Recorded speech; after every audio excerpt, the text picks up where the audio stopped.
정부가 원룸주택을 소형주택으로 개편합니다. 전용 면적 상한이 넓어지고 방도 더 많아질 전망입니다. 배달 플랫폼들이 요금제 개편에 나서며 배달비 인상에 대한 우려가 높아집니다. KB금융이 첫 단기 순이익 4조 원 시대를 열었습니다. 리딩 금융 고지를 눈앞에 두고 있습니다. 연초 하이브 등 엔터주의 주가가 내림셉니다. 금리 인상과 실적 부담이 더해진 모습입니다. 센 경제라이브 출발합니다.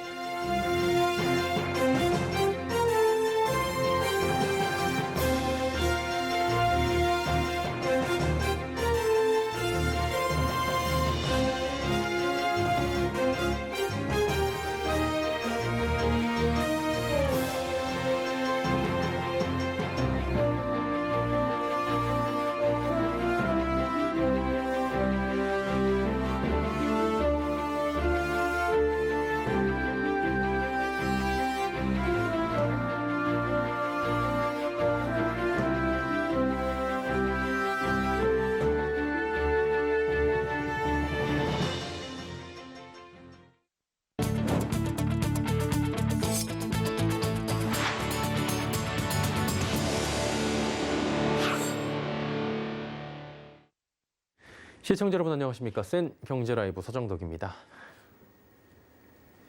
원룸형 도시형 생활주택의 전용 면적과 공간 구성이 60제곱미터에 방 3개까지 확대될 전망입니다. 국토교통부는 오늘 국무회의에서 이 같은 내용의 주택법 시행령 개정안이 의결돼 이달 11일부터 시행된다고 밝혔습니다. 새 시행령에 따르면 앞으로 원룸형 도시형 생활주택의 가구별 주거 전용 면적 상한은 종전 50제곱미터에서 60제곱미터로 늘어나게 되고 거실과 분리된 침실을 3개까지 둘 수 있게 됩니다.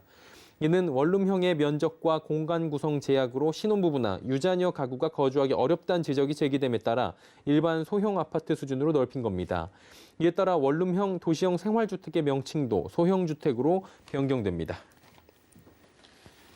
배달 플랫폼 배달의 민족과 쿠팡이츠가 단건 배달 요금제 개편에 그간 시행해온 프로모션까지 중단되며 배달비가 오를 전망입니다. 업계에 따르면 단건 배달 서비스를 제공하는 쿠팡이츠는 앱 출시 이후 연장해온 할인 행사를 서울 지역에서 중단키로 했습니다.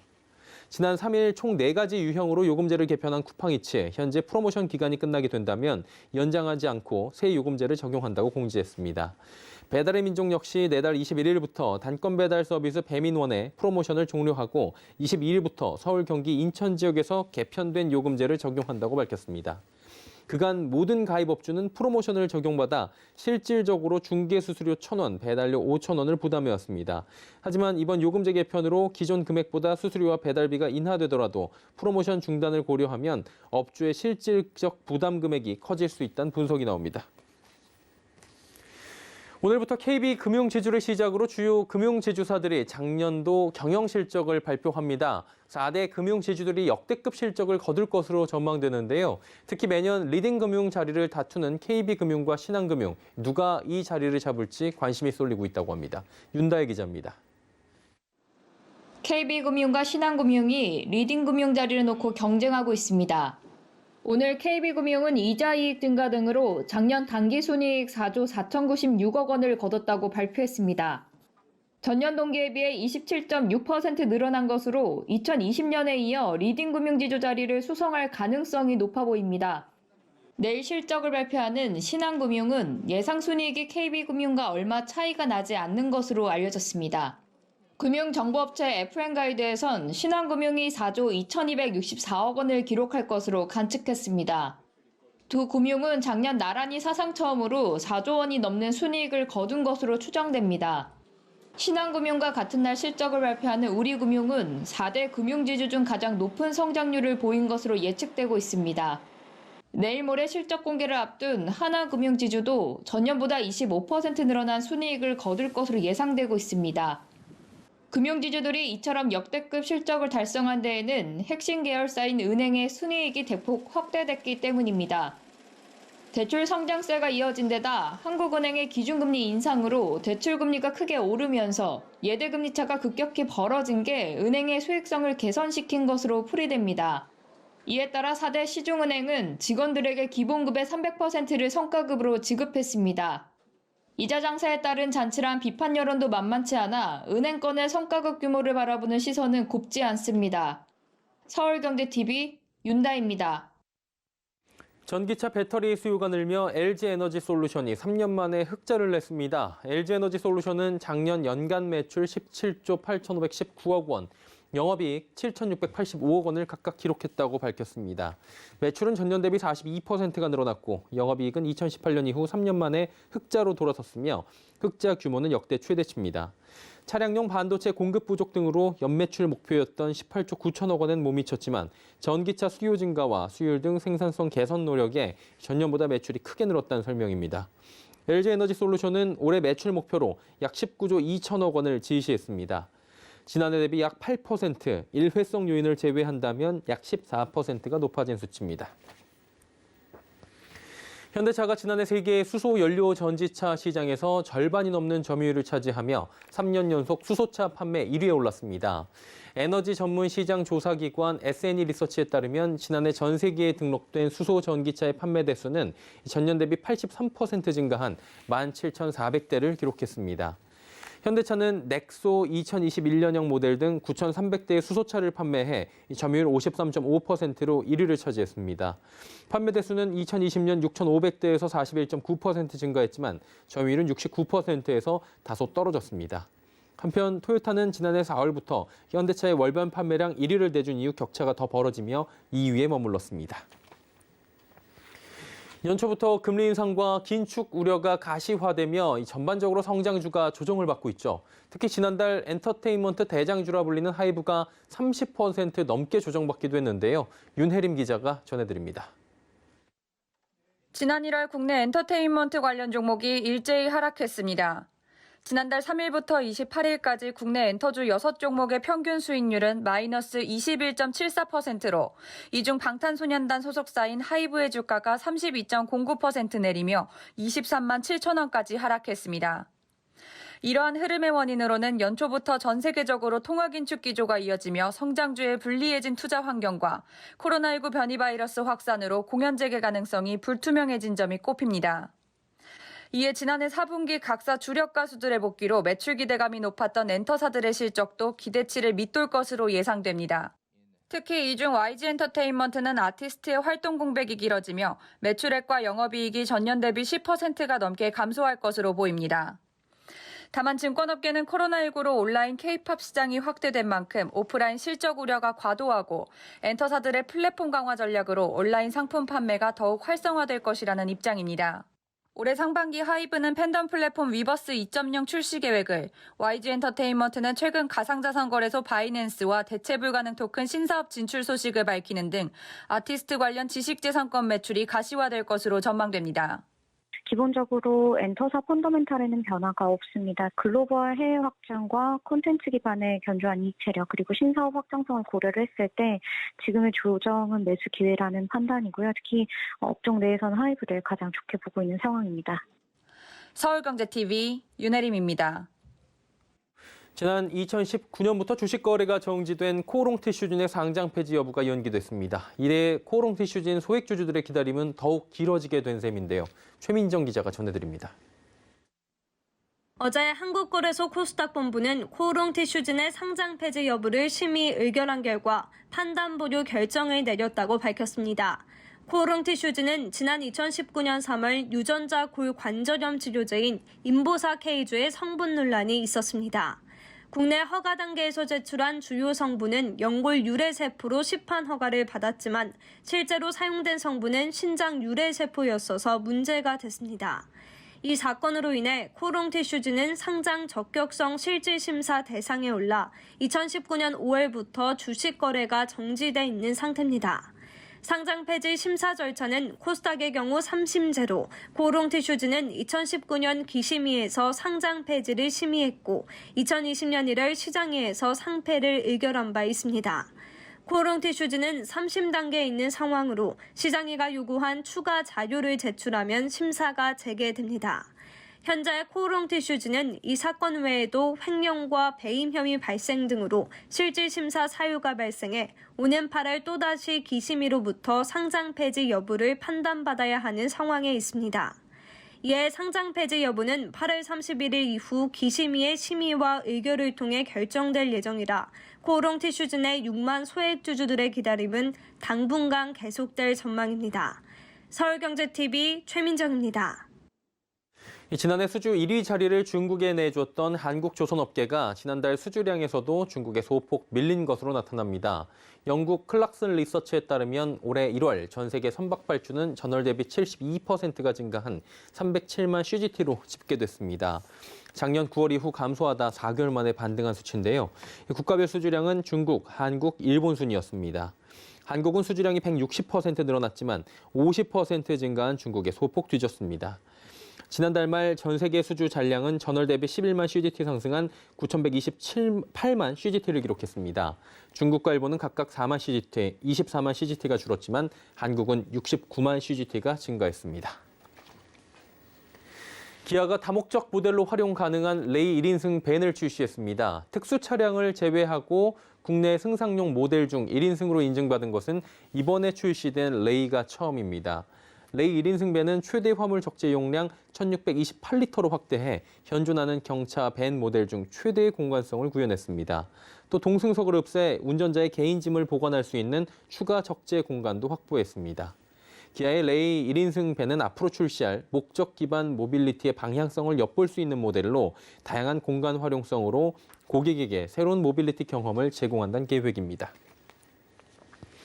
올림픽 집콕 응원 때 치킨 찾는 분들 많으시죠? 최근에 치킨값이 2만 원대까지 오르며 가격 부담이 만만치 않은 상황입니다. 자, 이런 가운데 편의점 업계가 가성비를 내세운 치킨을 연달아 출시해 소비자들을 공략하고 있다고 하는데요. 김수빈 기자가 전해드립니다. 편의점 업계가 가성비 치킨으로 올림픽 집콕 응원족 공략에 나섰습니다.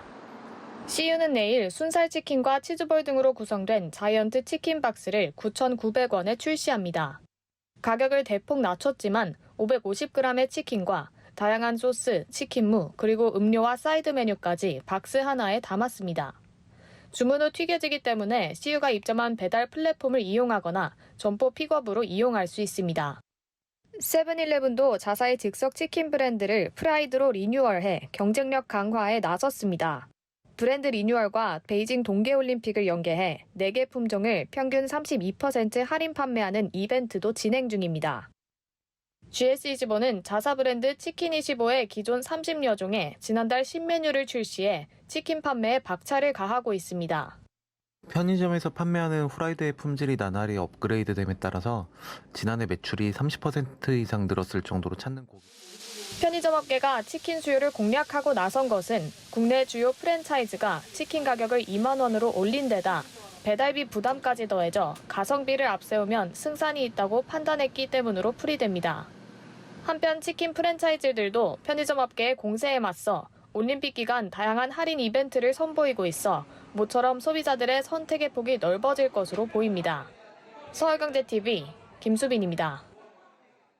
한국토지주택공사 LH가 올해를 ESG 경영의 원년으로 삼고 ESG 경영 전면 도입에 나섭니다. 이를 통해 국민 신뢰 회복을 위한 중대한 전환점을 마련하겠다는 포부인데요. 이지영 기자입니다. LH는 오늘 ESG 경영 선포식을 개최하고 신뢰로 여는 미래, LH와 함께하는 희망 내일이라는 ESG 비전을 선포했습니다. 오는 2027년까지 53만 톤에 달하는 온실가스를 감축하겠다는 구체적인 목표도 내놨습니다.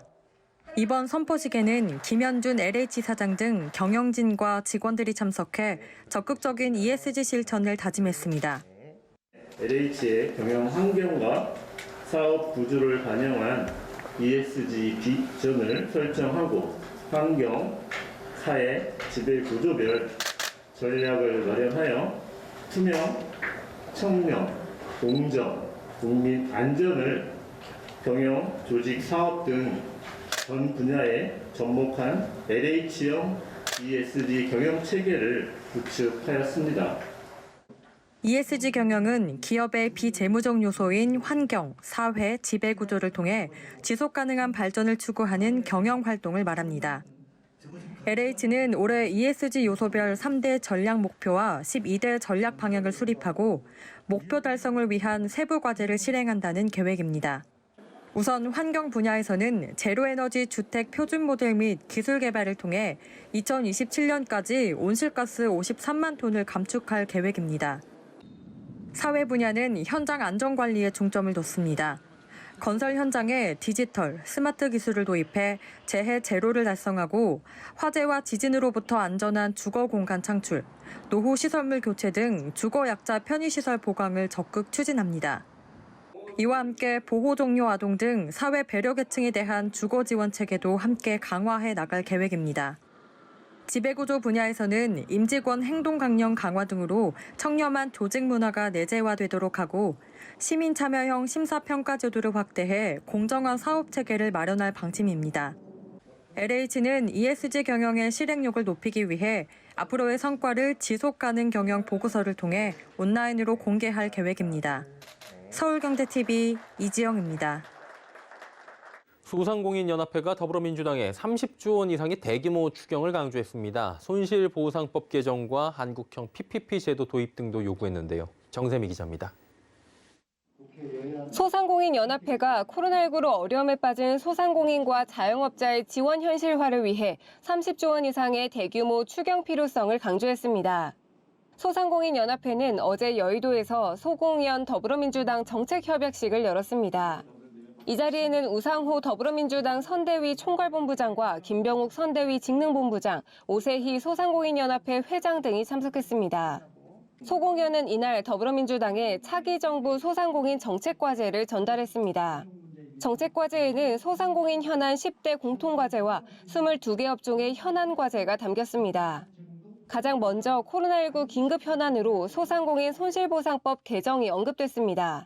손실보상법이 영업금지와 시간 제한 위주로 설정돼 인원이나 시설 제한 업종이 빠져 있다는 겁니다. 하한액도 100만 원까지 높이고 임대료와 인건비를 중심으로 고정비 100%가 보상돼야 한다고 강조했습니다.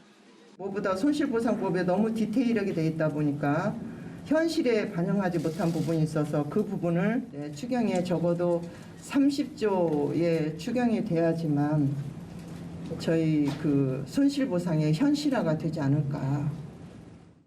또한 한국형 급여보호 프로그램 PPP 제도 도입과 유통산업발전법 개정, 온라인 플랫폼 공정화법 제정 추진 등도 담겼습니다. 이외 정책 현안으로는 소상공인 전용 특화형 공제조합 설립과 종합지원센터, 정책연구소 설립 등이 다뤄졌습니다. 한편 소공연은 오는 10일 국민의힘과도 정책협약식을 맺고 소상공인 현안 과제가 공약에 반영되도록 한다는 방침입니다. 서울경제TV 정세미입니다.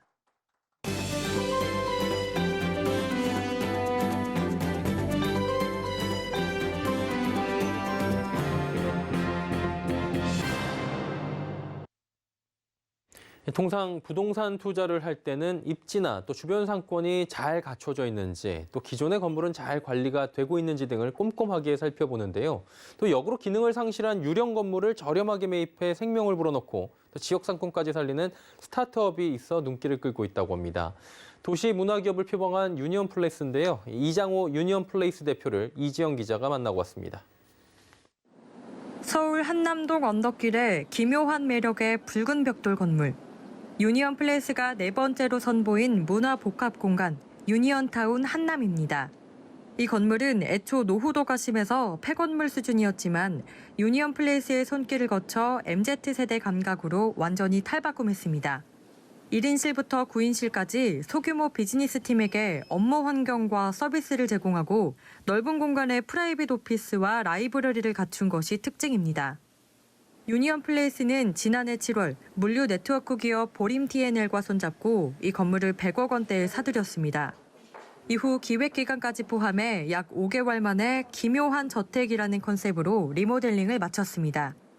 개발 초기부터 운영 솔루션을 갖고 건물 전체를 자사 브랜드로 채우는 방식이라 의사결정이 상대적으로 빠른 겁니다.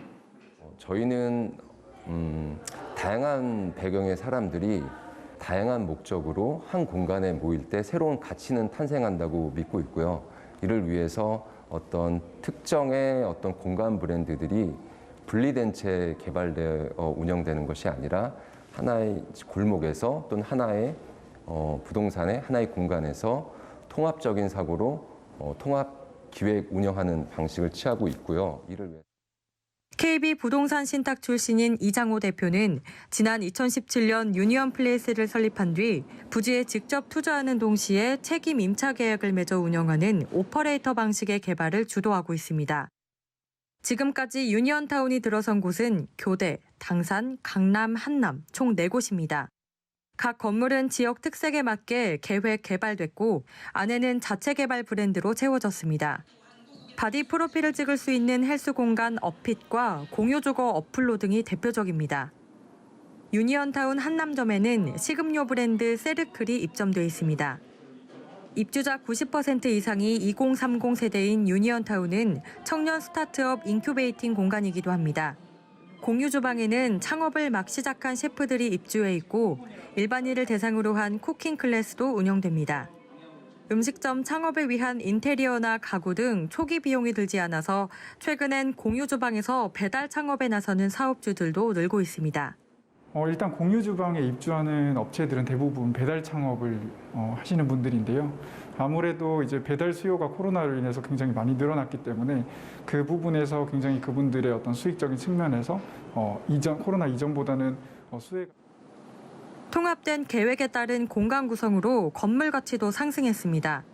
유니언타운 당산점의 경우 2018년 매입 당시 공실률 60%에 137억 원이었던 건물이 현재 공실률 제로에 감정평가액이 230억 원으로 늘었습니다.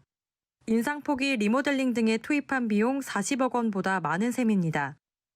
강남점의 경우도 공실률 60%인 300억 원대 건물이었는데 지금은 공실률 제로에 감정평가액은 400억 원대로 올랐습니다. 공실률이 높은 건물을 사서 리모델링을 한 뒤 유동성을 높일 수 있는 브랜드를 입점시켜 건물의 가치를 높인 이른바 밸류애드 전략이 주요했다는 설명입니다.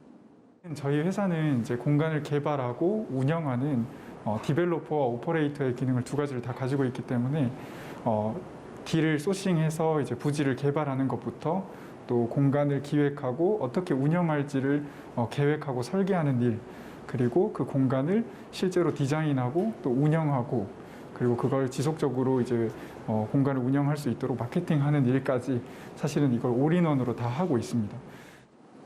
이장호 대표는 유니언 플레이스를 도시 문화 기업이라고 소개합니다. 건물 하나의 가치 상승을 넘어 주변 상권 활성화와 도시 재생을 목표로 하고 있기 때문입니다. 오피스 공간, 업무 공간, 주거 공간, 또 그 외 어떤 리테일 이런 공간들을 통합해서 개발 운영을 하고 있습니다. 이러한 측면에서 어떻게 보면 하나의 상권, 하나의 로컬의 상권 활성화 측면에서 저희는 또 도시 재생의 사업과도 연결된다고 할 수 있을 것 같습니다. 유니언타운 한남이 변신하기 전 건물은 물론 주변에도 찾는 사람이 많지 않았지만 리모델링 후 이태원, 한남동의 MZ세대와 힙스터 등 이곳에 관심을 갖고 찾는 이들이 많아졌습니다. 이장호 대표는 노후 건물을 되살리며 한 건물에서 살아난 생명력이 주변 상권으로 퍼져 도시재생 기능을 수행하는 모습에서 가장 큰 보람을 느낀다고 말합니다. 서울경제TV 이지영입니다.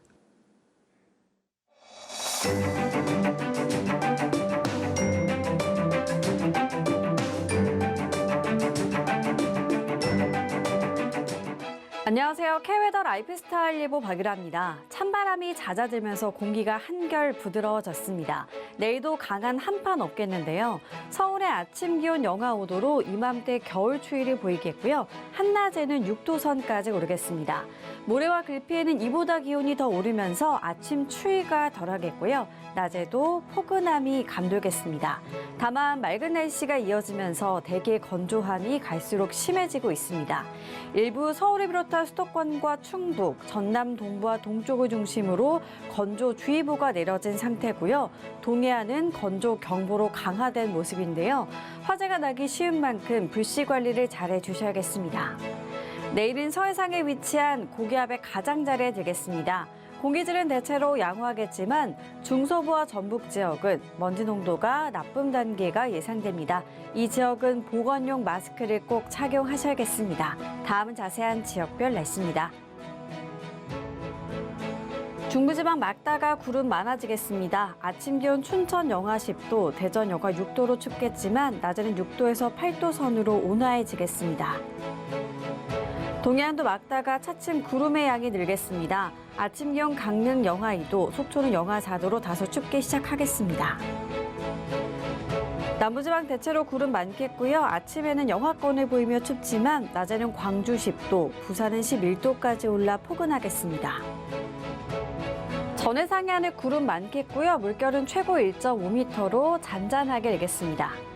기온은 갈수록 오름세를 보이며 큰 추위는 없겠고요. 주말에는 제주와 남해안, 동해안을 중심으로 비 또는 눈 소식이 들어있습니다. 날씨였습니다. 스앤 경제 라이브 저희가 준비한 소식은 여기까지입니다. 편안한 저녁 시간 보내시길 바랍니다. 고맙습니다.